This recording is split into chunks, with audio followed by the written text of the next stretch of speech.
So, Govind, I think broadly one has to look at black and white in India.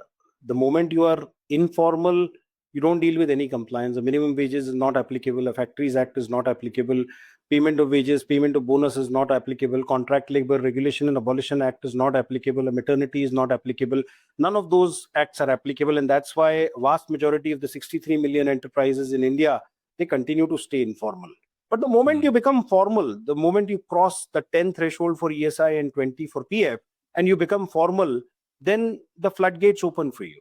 And the number of compliances, typically they go far and beyond.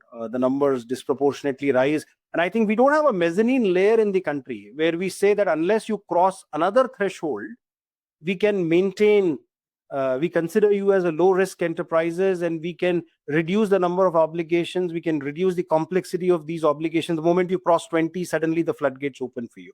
I think one thing that we need to do differently and better as a country is to create that mezzanine layer. And we often like to use MSMEs as an example, but if you look at the broad compliance obligations affecting MSMEs, that is not necessarily anything lower than a large enterprise. The only difference is a large enterprise has an army of compliance professionals. They have a general counsel, they have a dedicated compliance officer, they have a company secretary, they have labor contractors, they have compliances outsourced to many companies. But an MSME, you have a lone soldier, often lonely, which is the entrepreneur trying to not just run the business but also to manage compliances, and that's a huge difference. And the mezzanine layer is where I'm saying we need to do a much better job.